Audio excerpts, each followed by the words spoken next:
third and final entry in the trilogy about Chen, Noryang Deadly Sea focuses on the homonymous battle, the last major one of the Japanese invasions of Korea.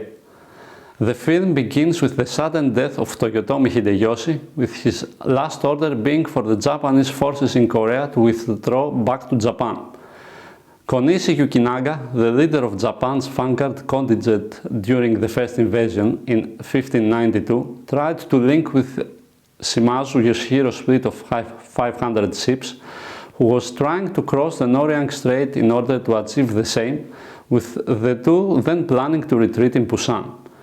Yi, on the other hand, not believing that the Japanese would just leave without a fight, aimed at preventing the two from joining forces, with the help of the fleet of Chen of the Ming dynasty from China, who had, however, previously received bribes from the Japanese to open a route from them, but instead decided to help the Koreans.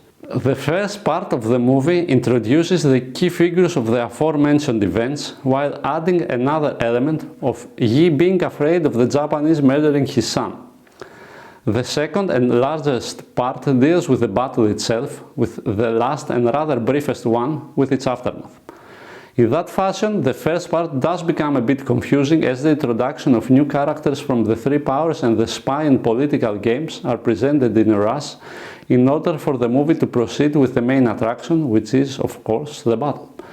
At the same time, however, the comments on the heroism and ingenuousness of Yi, and by extension of the Koreans, the cruelty and desperation of the Japanese, who found themselves with their back on the wall, and the cunningness of the Chinese, who tried essentially to play the other two against each other, are highlighted quite eloquently.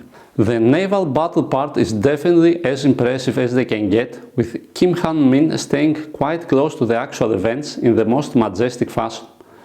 The initial phases have the two sides maneuvering to get to the best positions, with the fighting initially happening from afar, the flamed arrows and the cannons setting the tone, and the images of both attacking and destruction being outstanding.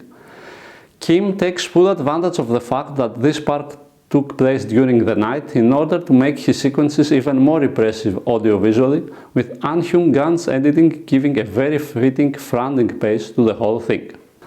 The second phase of the battle, and the most desperate one, had the crews of the ship fighting hand to hand, with the movie becoming much more brutal, also highlighting the acting even more. Kim Yun-seok as Yi is quite convincing in his no-nonsense demeanor.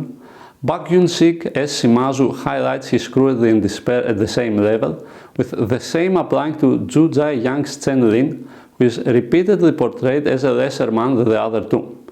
At the same time, and considering the outcome of the battle, the presentation of the heroism of the Koreans and the melodramatic elements could not be missing, with Kim adding to the sentimentality with the music and partially with the editing.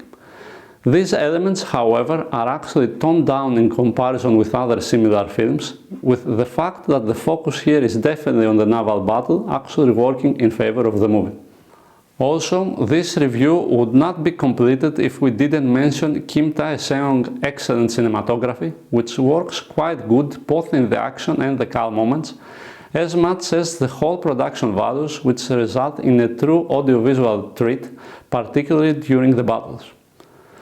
Although at a somewhat lower level than Admiral Roaring Currents, Noryang Deadly Sea delivers on everything that it promised on its road to commercial success, and is definitely a film fans of epic movies will enjoy.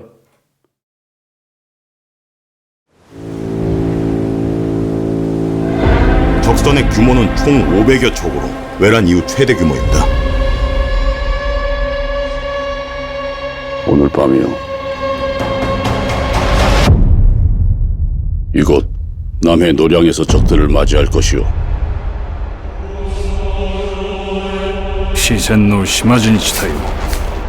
하타나 리순신 수추진노 요이자 준텐조의 묵고 함께 싸우고자 하지 않는다면 조명연합 함대는 오늘로 해체하겠소.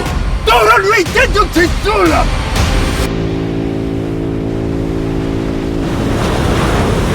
리수진가 반드시 놈들을 열도 끝까지라도 쫓아서 기어이 완전한 항복을 받아내어야 한다.